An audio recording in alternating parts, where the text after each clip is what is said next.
Kasia Edika ne Twatuo. Yansa Twafo to Ongu Motrenso Kotasem Betro Sem Fuasem. Ebraso Senia Edika na editi no yetrasie na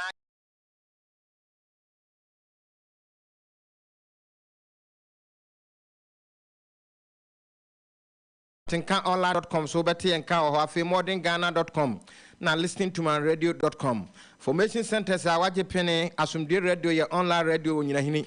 Baba Time Formation Center medumam wakon kai obofo ewo boman Calling FM ewo Agron Sodro mfimfim mantemu a wono so fa KASIEBO enso ewo ho ye ka se KASIE Facebook obehwe ewo AGYENKWA FM Kumase 101.9 AGYENKWA FM Kumase 101.9 na YouTube no so eye AGYENKWA FM live for adwenkyere enu nsusu ye efa 0204905655 na 0204905655 and somewhere they be someone nya edi mu akotune bi enso enie Dr. Kwabenadufuo a wono so nhihye ne ntutu yemu ni adwene mu wawie nyinam so sekea ki obetu franka dia mandisi amanyokuo no enne wono so akofa ne forms na forms na chi nkomobo ekoso no wo betie ni nyina bia nwumre na ya baba ntoma wo NDC amanyokuo no enso emu a aba betodwa se onabo Daniel Sesu Mari wono so akofa ne forms ene dey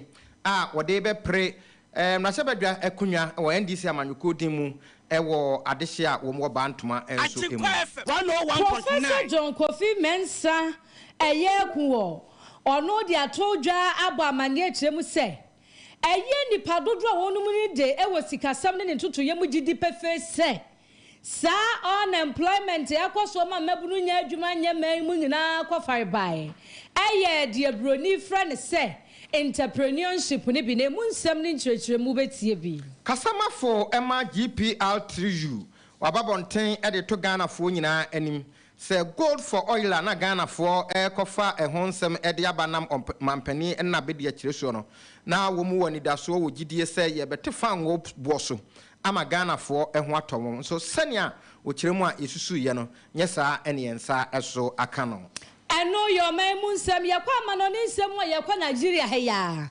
nyankopon ya adoma memeneda eno omo beto mrahye bedwafo ena afa mampani abante sade Ghana yenso ye hwe ani mu se daduru hono mu a ye to ne saa no na we na akwaba ne se wo mo mpanimfo a pre mrahye bedwafie de hono wo mo nka na MPs wo mo ka ne senators wo ba ku ani da kwan so betumi adinim a yakoku na kuni edifo aka no ho ne body gas wa bra no no makwa campaign a wo mo ba abonifo awie no mo se atwa agya ede to ka anim ahye wo no mo dwere be arofo obetie mo nsem fofo no grozi spiritual and herbal center ye opechi number 2 fa ha no dadwen nyina abra kunimdie ebe ye odia na wo insurance company na betimi aboa wa eno an priority insurance esan say we are always on your side tifa ho enso ebeboyen amagati spiritual and herbal clinic AFIA chairman ye boy abaso enti say ye osa ensanom asma Dr. BRETUO ase e dia mawo ena hu ababa wo bia na no honam etija na ye skin city laboratorium wo mo enko no bi ena wakokoto asra enti usukope bi nato nasra lufa tabre ne suspension pam etridie yade ema nipa bia enso eho etimi eto 101.9 afufro bi eka ho ena nwumre waso ya asam ya nyakwanya ne bekenka akase e de asom mo ma mo bete ye ne medin di BRETUO ba constituency Mandela meni menu aba the finance minister AFIA AKYEA BRODUA AKYEA medibewum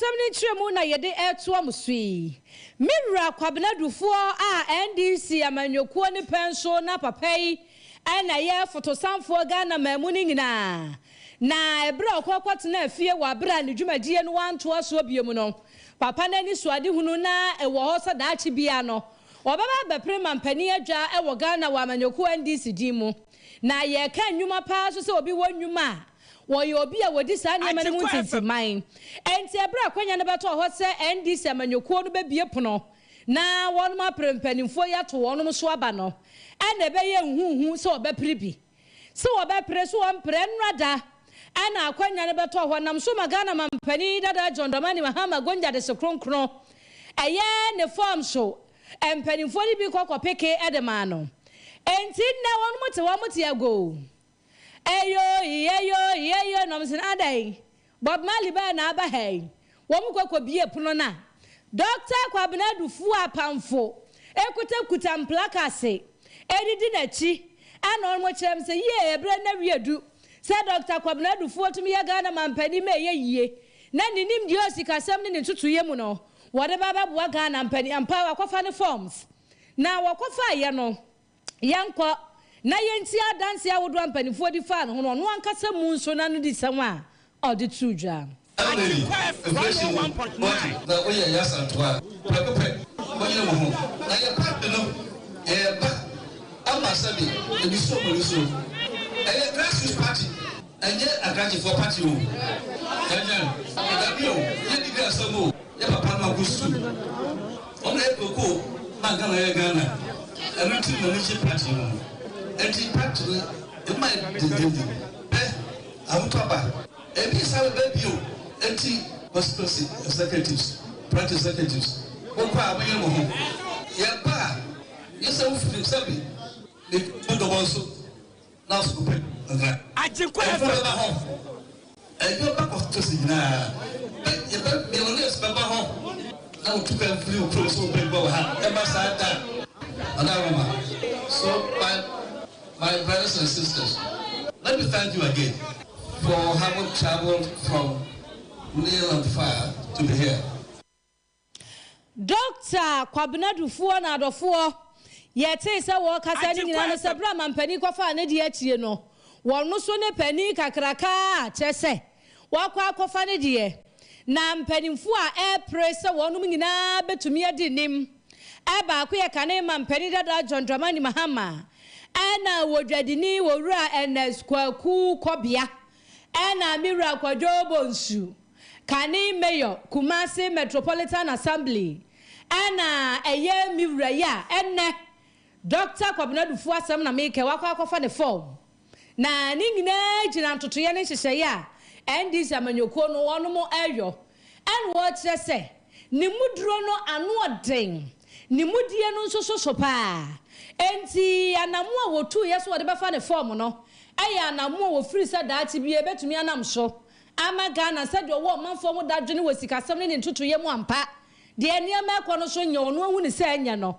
ɛho anam ontuo bi no nam so a watutu ama sa bre wode akonya no akɔfa sɛ daati bie to ahene ne asi ahene afo bɛboa ama nani suade hu no etumi abam na NDC amanyokuo no amu no ebi fa omampani de no na bi fa mrasabadwa enso ede ti yebepie mu e wasantemantam ha na ede ani ekire eye bantuma empesua enso eso a na onabo Daniel Sisu Mali a ogidi yese samre de wobetimi ayem mrasabadwani amadehye a wo mu ewo bantuma ewo NDC amanyokuo ni dimu wonso enne wokofa na forms na okofa wie no no ne nsentwerofo kasa and was say omampani dada Mahama and na yete se wonso akofa ne de no oyade a obon ho modern pa yie abre obetra Ghana dwaso se omampani na wase Fourth Republic de mpanimfo ahodo a watena Ghana kunya so se amampani nyina no wabon ho modern echen wo mu nyina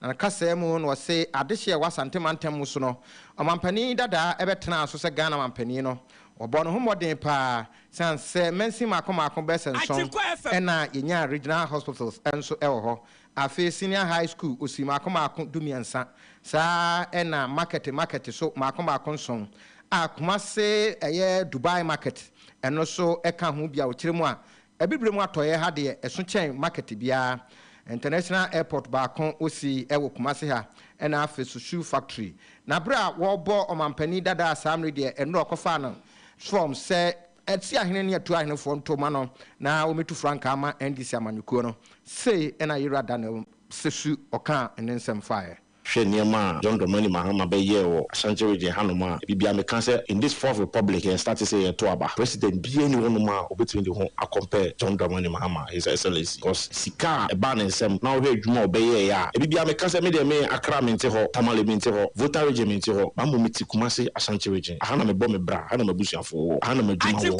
Hanama me pre Bibia me deba. It's a Hanama Sam I was here Yaka. So Juma John Dramani Mahama ye Ashanti region Hanoma. A big last election. MPP now 1.7 million votes our Ashanti region ha. Nanado Danko Kufuado abobisian over 500 billion. So omintimi kan kire say oma ya adewi or Ashanti region. By NDC John Dramani Mahama na president from 2012 to 2016. Sika ye boy 56 billion. I can tell you for 7 district hospital Emu region. I can give you 13 secondary schools from scratch. Meet me among 7 markets. KGT market phase 1 phase 2 the biggest market in West Africa. John Dramani Mahama is here. And now me know say Kumasi International Airport phase 1 phase 2 ni nyina John Dramani Mahama na revampu Kumasi shoe factory abua Ashanti region ha hwenkofo omo so ma betwa sword Swami roundabout and of course Swami roundabout barricade na omo de je hu ni obuda ho emponche ne nwan edimu as we say enti John Dramani Mahama ni sasuni na wo wieye no se adehye a mo wo bantoma monye momodin na munya nidaso ewo NDC amanyukuo mu na motoma omampani no nam so motoma me se bia meba be yemra se bedani ewa ha na me pa kwambia so no mema bantoma afantampa efra ha so say na honorable Daniel Sesu Merly oto ana no disem enso eso Meda Bantama for nyina ase especially me amabusia for NDC for more Bantama meda mu nyina ase campaign we started Bantama for Sasu almost 1.5 year ni ye be nomination for parliamentary candidate no ama mapeke from no ye guso ye be fele na fele ya how best I ebitimi I organize ye ho ye started NDC 2008 ya ye NDC Juma from constituency to region ye ne John Dramani Mahama aye Juma from 2012 2016 2020 and ye easy am but ya there is no safe seat Ashanti region seat ni nyina e fertile for NDC yenye Jumaden Sasuni John Dramani Mahama for 2024 madam say we honorable Daniel Sesu Merly asam radio opese wonya akwanya na obeyem rashabadwani ewo NDC amanyuko ni dimu ewo Asante Mantam Bronwa ye freno Bantama enso emu Adafuo ye kai wo so gusu tie nwumre no nsia KASIEBO wa AGYENKWA 101.9 kasafidie so na ye to ansam no so e de amount eye dwumadie bia koso e wo bono mantam no kropon sunwan mu na dwumadie ye entrepreneurship fair 2023 senti ada so was say unearthing student entrepreneur creativity and innovation the role of fairs and exhibition ewo eye bra for mantam sa de makana dada no na ni nyina ne se kwa ben na mabunu ebe faso atumi adada de wono mu awomu atoto woniema se de beye de broni friend se unemployment enso betumi ate ewo man mu eno nanam so ma Professor John Kofi Mensa abo amane chese empanimfu a wonim die ni mu de awo sikasem ne ntutu yemu nyina age tumu se emabunu anya adwuma nya ogana ane do a edro so ni nyina agina aban ne nhyehyeye ne ntoto ya oye edebwatimamfuo ene wono mabrabo efa enwuma ho na wodansem bia di to aso a chesenka ye ne da ye ho so ne ye koye ema aban ne hu se ye entrepreneur ene beboa maburu ne dia enka ye fa kwa we so ne ekosia ne ebese ne ha enke be ye pa nanso ne ye ni sa akwanya no enam se wo ye nhyehyeye ne ntoto ye no waka no wono ma no na mmommo antumi anya bibia ni ho adanse Yenko na yenko tie ne nsam ne nkyeremu. Go a long way to equipping our graduates to be able to stand on their feet when they graduate. We have a lot of unemployment issues in this country. A lot of students graduate, but they cannot do anything on their own without formal jobs. And here is a case that Our graduates are going into processing of products. I met some of our chemistry students at one of the agri fairs in Sunyani, and they are processing. They've processed this what we call a sobolo, and it's very nice, properly packaged, and it's something that even can be given the permission by the Food and Drugs Authority, and the Ghana Standard Authority can be exported. We have students that are doing great things all around the place. We have our former student who is an entrepreneurship in IT in this country that is well known. And we believe that with this kind of training and this kind of facilitation of this program, we will equip our students to go higher and higher. Arafo owura na samu a woka no ana wo bibisa se yenim pa se ade abofra na adesua ni isua wonwie meye hui anso ye bagina gine school fees wo abra wo kwa amahodo no so te se amanonye ayekosua sua ade wo hoya de wo abofra no betimi aye de nipa no be ye no ho adesua na abesua nso Ghana aye funtum fry eni enhye da ni hyehye papa bia wo ho emfa moa saade no enti da bia nipa no be ye nkuro besie obekọ suku akosa sika twitwiri die atwa kwan ya ba wofo batempenten kwa ombewie no na abofra na brabo aye si one time wabra na yeguso pensem ni ntwemu ankasa nam so ema penipa wonoda Center for Entrepreneurship and Business Incubation ano eye owura regional eye jimete ono so experience mfuwa bi mo efa sa entrepreneurship asem a ye kan ho yengotie bi ena sa dwumadi esini naso eni se ne butan eni se ebetiti nkrofo ama omuni so ade hu womu trimu enuoma womu ahyehye womu trimu a ebefa se creative ideas bi a ehye womu trimu womu sa center no ena ma school for no eda na di anaso ye do mo fa entitiye mu so wo adwin bi kura ye tenetire no a obetimi dia yensa no dwuma ni nyina center no na ye na center no esi university ne na so otai ba ko se be obesa adwuma no na otete nkora Atikwa FM ni so ade da ye adwuma nti ye ne ye da no na ye hwese ye betentin so ya na be ye hye ye ama school for no so abba na wo hu enya ho mfaso Arafo entrepreneurship ase ana sa dwumadie yi akoso ama yete mpanifo mienu nyina akase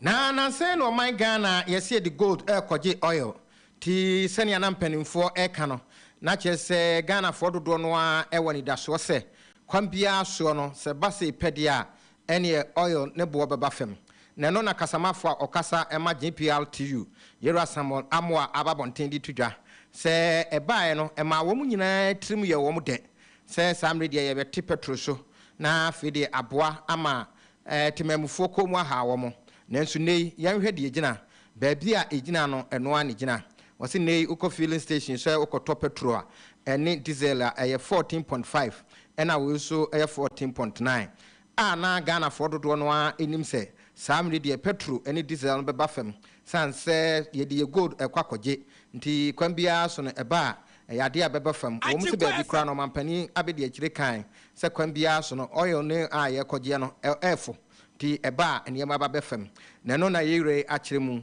se wo mu ahwe petrol de di kan aba ama de to sumienu kra mu kire mu a eno so aba enso de petrol no enso gina ene gina na no eno se aban no ase wan kire Ghana fo ensam yie eno na ma Ghana for dodo no ani da so se ye koje petrol dia na ye de gold na koje dia ene kwambia enso ebeba fam ye wura mo a akirem e de atodwa se sania ka sika ene egina no se ebi a GPLTU ni ku aka no betimi ateso pa na de se petrol ene oil no ebi aba se 11.3 wase basa dia ka sika ne betimi ateso na mum tie ateso takuni nkapre ne ne keka ka ho a ya se ente lolofe no so de wase da bi entimi nyeye woto ana ne du sem enso de kire Ghana fo nyina enso esei. You know, we've been complaining about hikes of petroleum products as to how the prices are going high and how it's affecting our businesses, and at the same time, how it's also affecting the ordinary Ghanaian or our clients. We also understood that based on how the petroleum products, they are not getting it, and then BDCs are getting it at higher cost. That is why they introduced this good for oil,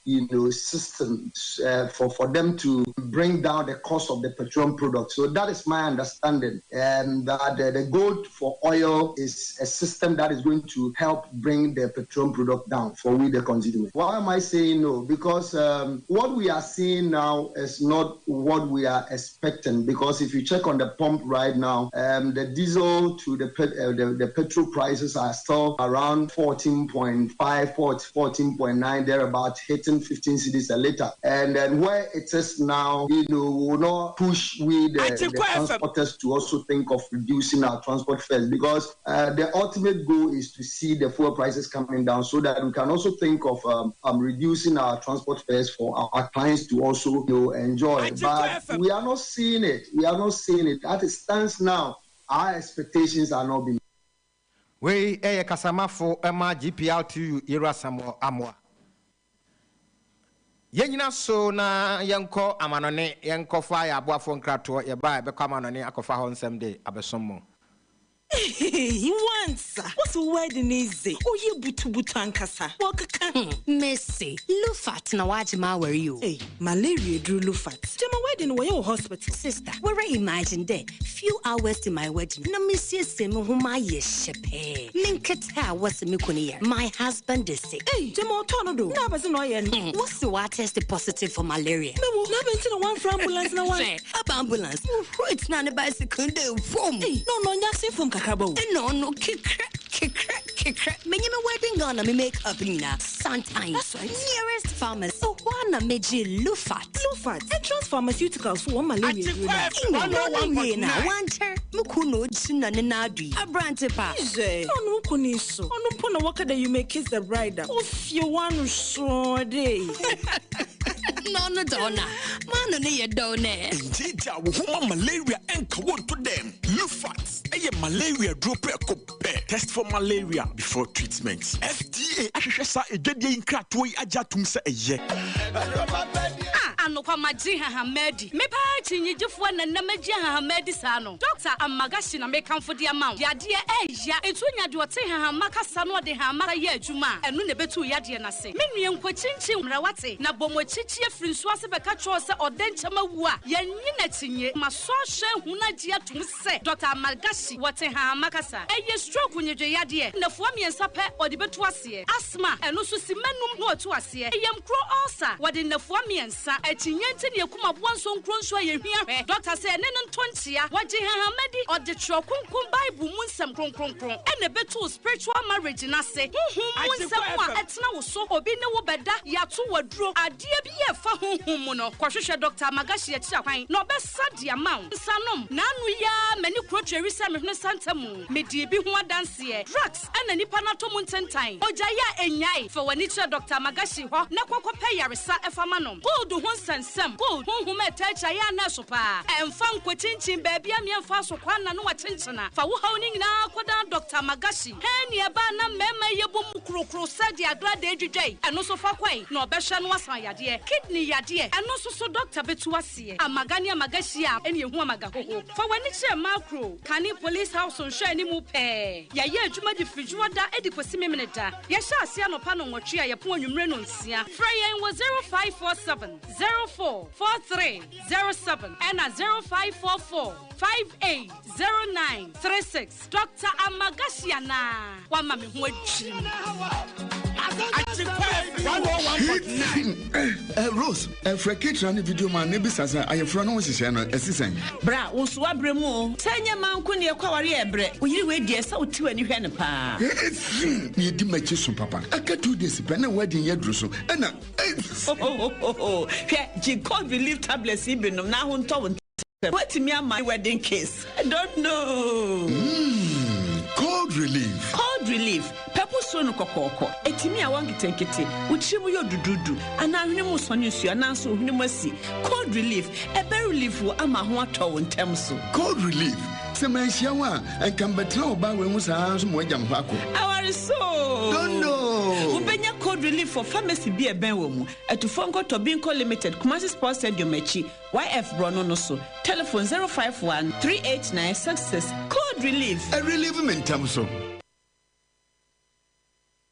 Yamamwakwa the mobile AGYENKWA 101.9 kasa video so na ye de mokwa ma no nsem mutao ye ko Nigeria merima rawo sam wasi honom na ya se film sam papa ni nyina ne se wonom beto eye mrase be da fia ba no wonom na ye kuroto no ana omo di gina nto ka ne senator asibasi senator Obenten na anu ada bi mfie na ye atwam Mira Desmond Elliot okoko gina bi ento senator Desmond Elliot aso so anka ye honorable asimesi Obenten na sasamwa ye ken memene da ye nim ya Nigeria kwa abato so na ansa na sa abato pompon so yibeduri yesu apon wa Nigeria nyina won matutum asha adesuafo no se wo monko home na abato na chi no mase ya ba school ama omanfo bi beka se tension ne pressure ekwoso no ho ye ne dedewu a ekwoso wa abato nim no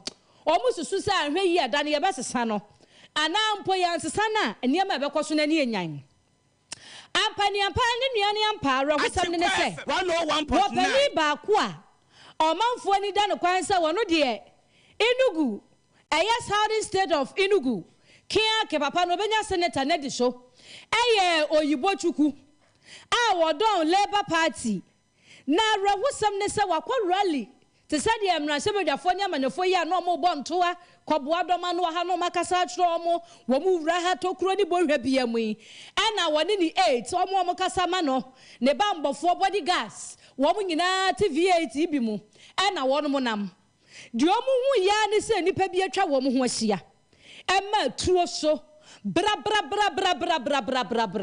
oyibo chuku wono maku no enyo no nku nipa etika ni mu ne de obienu okajish won maku omu wie ya nso hwa se de be ye omu besie wo mu wabra ye mu amnanti wo mu se twaja ade to kai ni mu asi ni se dwere be na akwakwa ye huhuhu e wo Nigeria man ni mu e mo mu susi so mu nim se ade wo ye opposition bi na ye sa e ye obi na hu ni se de tie bia wo yibo ikachuku wo betumi anya ana omofa saa kwanuasa no so ayi wonne na pamfo ni nyina free honom na nam saa yo so mampanimfo no ba ko amanyoko no makasa en wo chasa ba da wo manim no omanfo bi so se de atie bia eye saa Labour Party fo no wo mbesia fa adwa no e de atena so ana omayo madwen se wo mo ba hye nipa na se nanso besi se meka sei ani bra bade aye huhu nanso amanyoko no mpanimfo no wo bianse danka ho asem ne tentene se okwaka ho asem pia na ya de asokwa akoda no akyenkyena eda memene da enti pani a wo gina mu aprema pani di bra wa manyoko ni di mu eye Mira Peter obi na akasa se emprempre de won kasa na mom wo ka kire wo mani ma de hye akoto aba ne se wo mani na ho no mo nto aba ne makandifo ababo wo mo eno da nche ya wo hia fudie omo ma asumdue mra na enidaso a wahye ni mu bresantene no ne nsantiminka enti akoye awrahosem wo man ni mu ama omo kire se nye wankuni mogya ehwiagu ana hwiagu amiase ahye nipa na se kora na ekokoso wo miamia bia omo hu ne se kamtishin ne so nanso so ebresem no omo beka ho asem adofo ye gina ma no ne semi so ade anwumre no nsi o mamuni ama no ne nsem ede so moda na so wawie na ye ko lufa atadwatonde so o se eye aduro nwanwaso alumifantri ni atimeta ahye mu mabe ubi sasa de na ye tu malaria se kode kope bi ko kanim room castle hwe ni mu fra 0541 268721 yebajo so na fofo no Gloss Spiritual and Herbal Center na se brana bibi wo baabi ahahan tumi wo mpa na nso so se wonte ne a wuhunu so eno nti tutumi kabra na fo hawo ni nyina basoa no o pechi na matu oboa se kwantempo no so fra 0245 167857 Priority Insurance Company Limited. Osedani da yo wafa.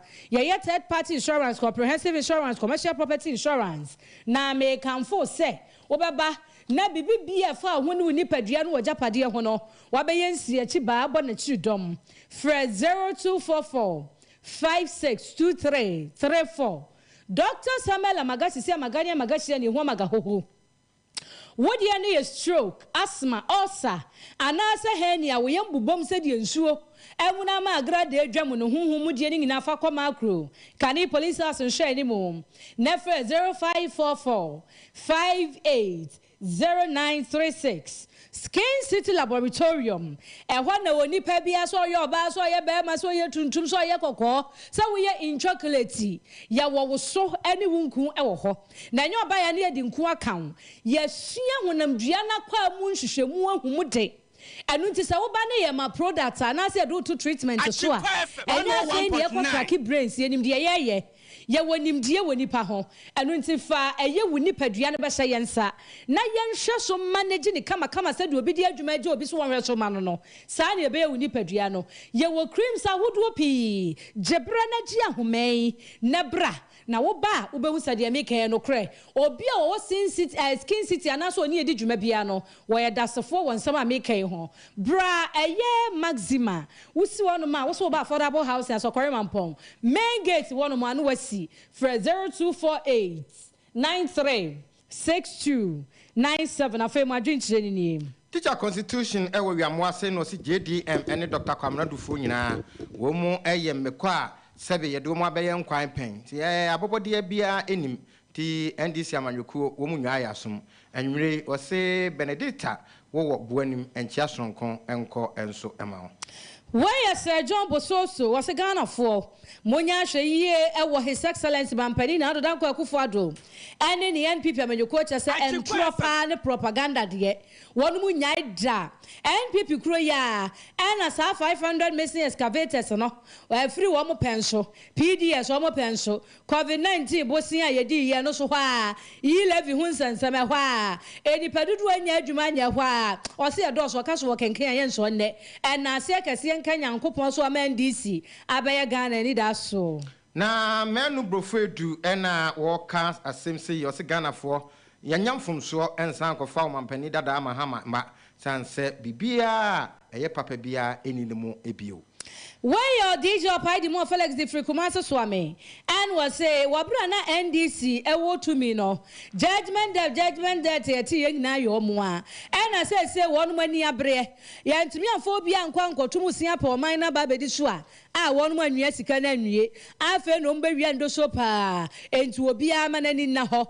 omani mu ayeden enso so enche se niema abawie dum so yehu no mo pensu Ghana ne yehunu dum so enche ka so de ma che mo de ho kwaku apia mampani abedi eche Dr. Alhaji Mahmoud Bawumia ne mentor kwa me NPP kwadwo asempa furniture works enwumre me mamadwo moni etiefo ni nyina me di free kumasi adum na me hwe mo Aizema di Fraizema Ventures kunu jani hwe ni mo ho an was obi bia wo pedi bre e NDC amanyokom sa Franka tuni no onya isa wo sa ne bre because JDM bedi nkunim ewo sa wo kunimu ama NDC etumi adinim emfiempinu ene aduonunum entia kase wo de ma eye 2025 President, my boyfriend, Mira Lankojo Chemating, Anna Swamina Sebedonum Henanim, Lawyer John Darkon, Amisko Pelele Kasua, Eke how I come say to us to us so, and was say, Yeni and this Fufrobia, Anasa Dadebia, and your country, Dr. Bawumia, I need us 2025 about to a day anymore. Teacher Constitution if we are say, and was the JDM Dr. Kwamna Dufo.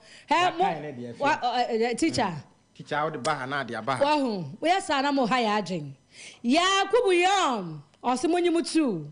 Master planner junior can tampono di free buy and AKBMW and was say Ghana for your room fee a young messia abandoned NDC ebe creative or Ghana. You need a hopper. And Dr. Alhaji Mahmoud Bawumia, surely you will win. And she can see the money no inote. Or walk or collect out of 4 years way so. At the numero on Siaka, say, boy, the best so more money, man on edge on dear womb. eni adwinkyere wo mu ni nyina asi ha yɛde na ase ebema kwadwo safo Michael Kantanka samufo a wɔsanse ma na chi dombɔfoɔ ɛyɛ entaafo papa Obofo Michael wobo na chi dom fefefe samu stay text messages na kenkan mu na ase de bema ba wa Sarah Abraham wife and afa DJ Rashid Yakini the writer ono nso ede yeko Facebook no so ene YouTube no so mamohwe ne fefefe asomfo ye bresi adwa somo ye me the finance minister AFIA AKYEA BRODUA AKA midi bewom mini abema BRETUO ba AKWASI TWUMASI Mandela arofo ye gina we so amamu nyina moniti ade na obi bia uti AGYENKWA anwumre nyame onhura no onye okese no